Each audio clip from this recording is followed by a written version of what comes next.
Hi, welcome to the BA Brew. I'm Jonathan. I'm Andrew. And I'm Debbie.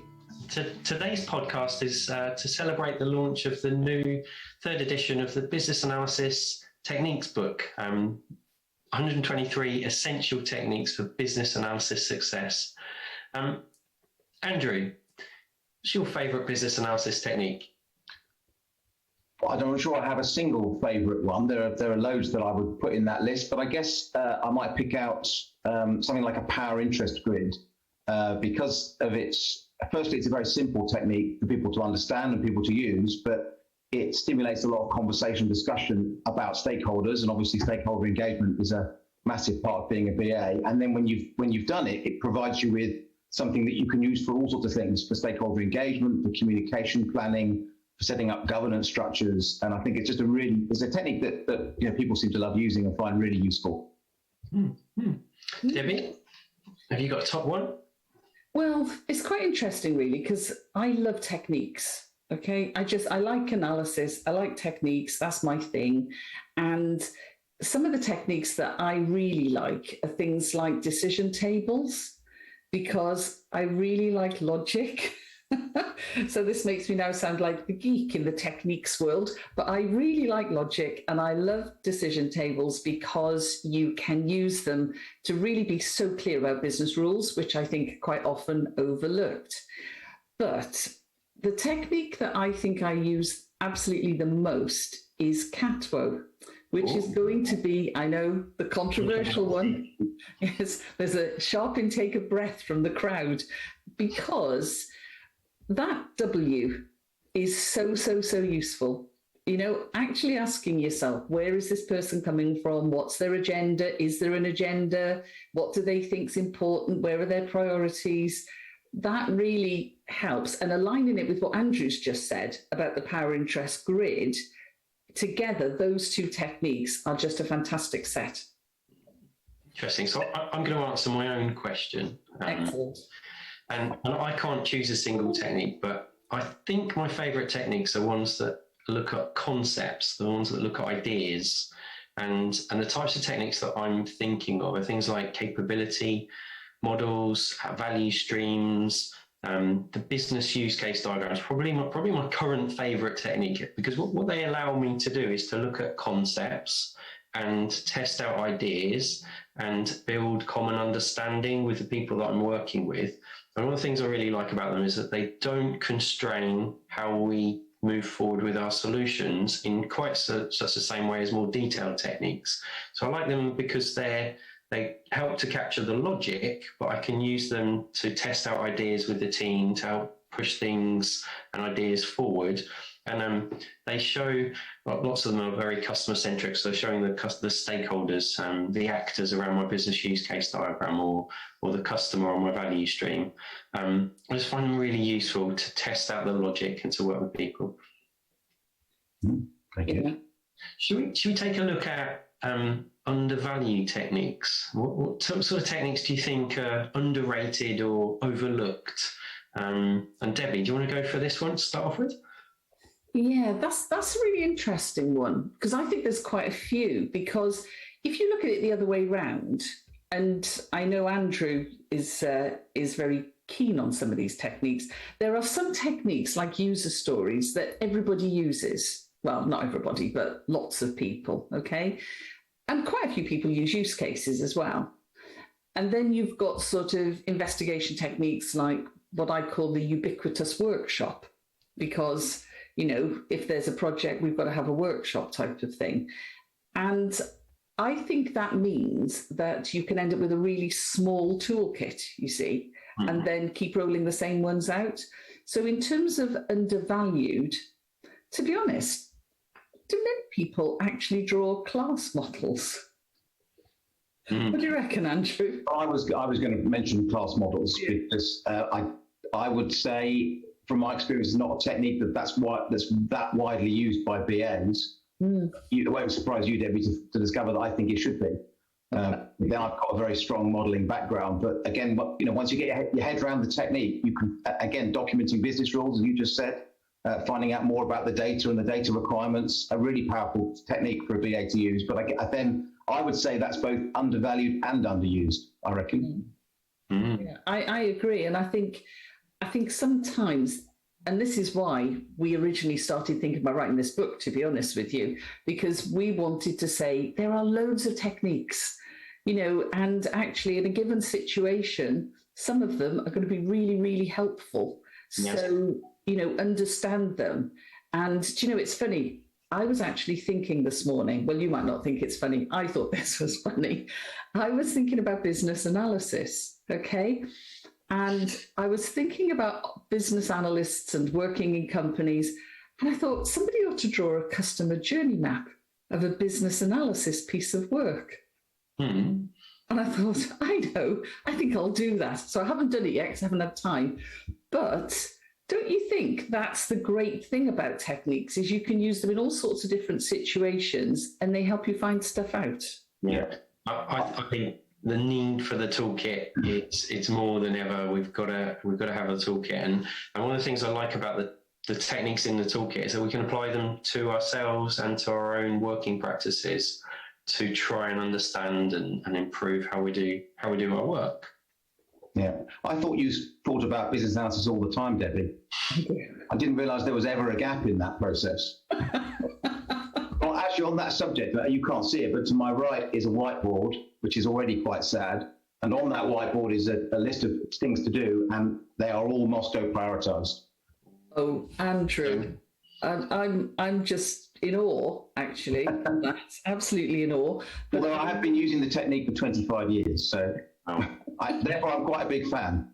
So Moscow, I really like Moscow and think it's great for obviously prioritization, but I do think there's some big issues with the practice of using Moscow. I think it's been overused in waterfall projects.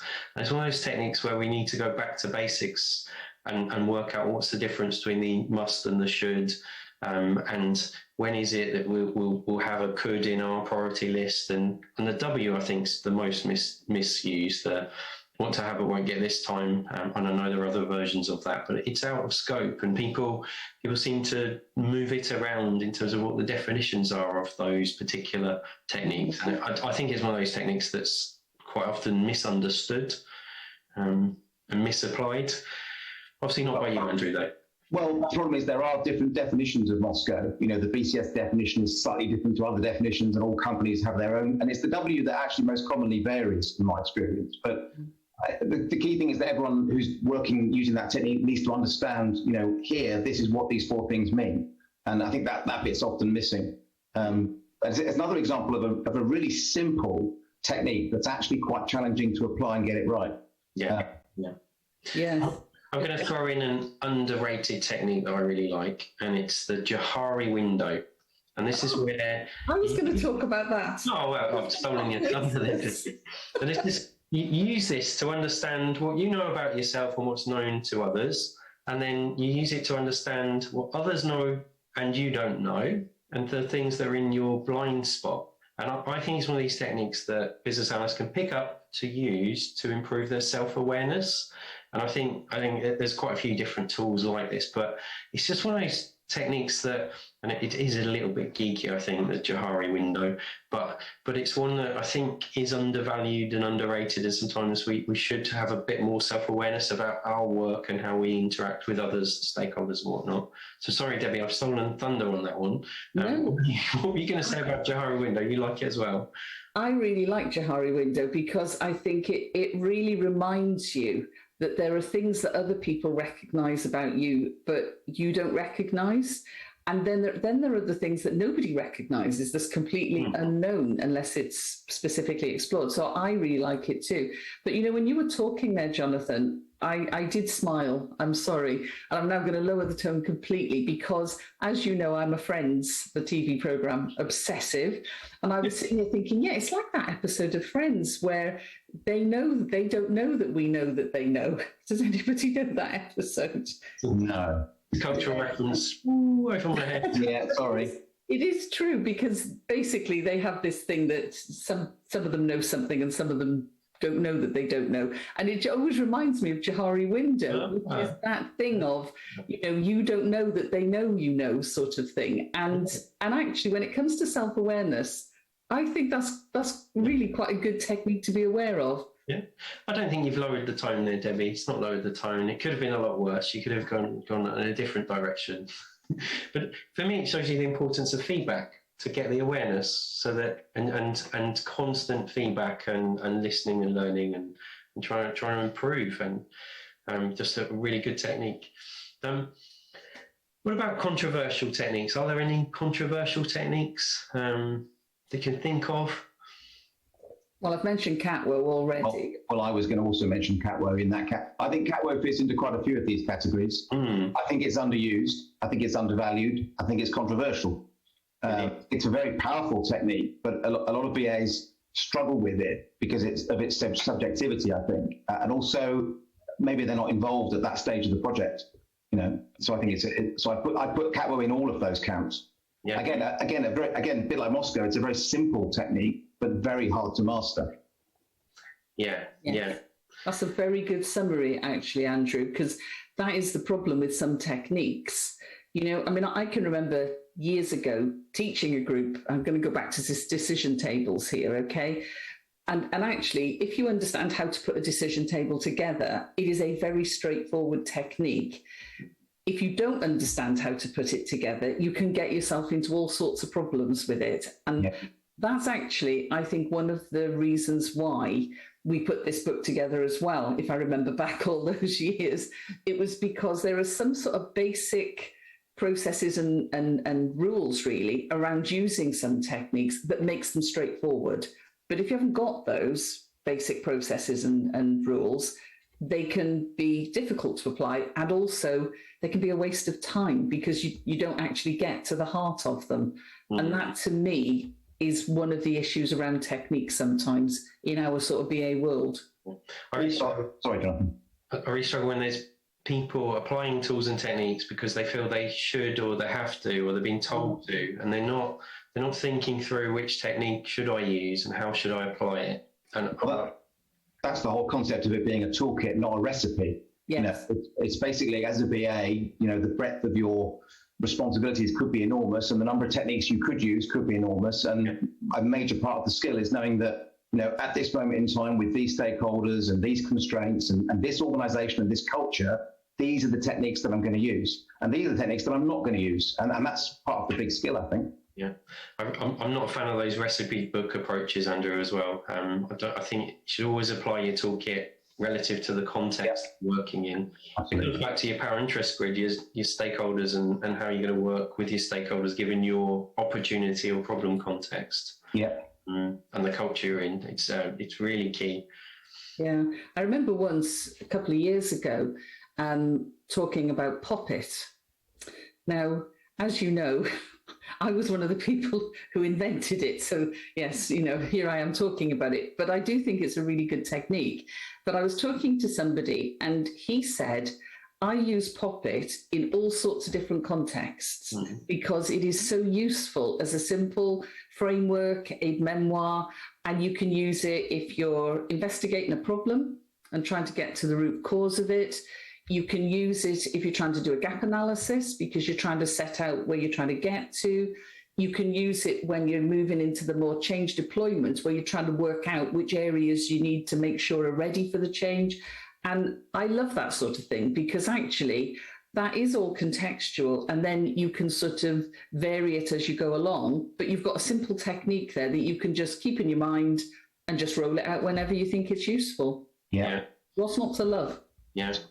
I think when you've mastered a technique like that one, you can just use it as a thinking approach. It gives you an approach to thinking. Is that the phone going off, Debbie? The mute button needed. I'd like to start that sentence again, Jonathan. So one of the things I really like about Poppet is it helps you with thinking. And when you've mastered a technique like that, you don't have to spend 2 hours drawing out a Poppet. You can just use it to help you to think. And it's a bit like an empathy map where you're thinking through and links to the worldview in CATWOE. What is someone thinking, saying, doing, and feeling?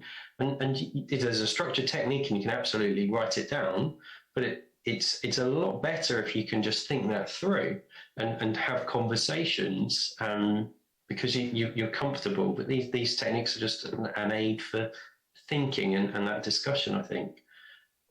Yeah, and I think a lot of the more powerful techniques are ones that people can see themselves using outside of the work context. Yeah. This is something I can use in my day-to-day life, or my partner can use because they're setting up a new business. And I've had that sort of feedback from people. And I think those are the techniques that people really get engaged with. Mm. Yeah. Do you know, I had somebody tell me once that they were going to use CATWOE to analyse their marriage because they had a completely different worldview on their marriage than they did. Oh, that's into dangerous territory. Wow, that is super dangerous territory. That was well, yes, I'm sure it'll work very well. Thank you very much. Let's move on somewhere else. Yeah. Is that person still happily married? Does it help them? Do we know? We're not exploring that. But on a less controversial subject, SWOT analysis. Yeah. Don't you think you can use SWOT analysis for an entire organization or company, for a division, for a team, and for an individual? Yeah. Don't you think? And that's really powerful, when you can look at it at all those different levels. Yeah. And that was one of those that I think is underrated in terms of people think it's simple and easy to use and apply. There's actually quite a lot behind the SWOT analysis in terms of the external and the internal factors that can influence your SWOT. And misunderstanding and misapplying the SWOT because you think it's easy, I think can be quite dangerous, but a really powerful technique in the right pair of hands, in the right context, to help you think through where you are, either as a person, as a department, a team, or as a business. Really good technique. As long as people think about what happens next. I've identified these elements. What do I do with this information? That's the key bit. Yeah. And that's true of most techniques, isn't it? I again, coming back to customer journey maps, I'm quite focused a lot of the time on thinking in a customer's shoes, and thinking about a persona and all that type of thing. But if you're going to build a customer journey map, you have to think, what am I going to do with it? Because, drawing these diagrams and then, putting them on a screen somewhere or printing them and putting them on a wall or on a whiteboard, no, that's not taking you anywhere. The whole point of techniques is they take you somewhere. And sometimes that gets a bit lost, I think. And I was listening to something the other day, I think it might have been, I don't know, a YouTube or some sort of video where somebody said something about, we're building customer journey maps. And I'm like, well, why? What are you doing with them? If you can't answer that question, you've just wasted a lot of time. Yeah, what's your outcome? What are you trying to achieve? Yeah. I can't have the pod complete without me mentioning RACI as the world's most underrated technique. For being very clear on who's doing what, and I know there's another pod where I ranted about it, but I have to mention I still do love RACI and detest RASCI, I couldn't finish the pod without that. The other thing that we have to cover on today's pod, because Andrew, you are a guest, is we have heard that you're really good at certain type of jokes related to cheese. So do you have any that you? You may have heard that I'm very fond of certain types of jokes. That's a different one. Okay, I'll ask you this then.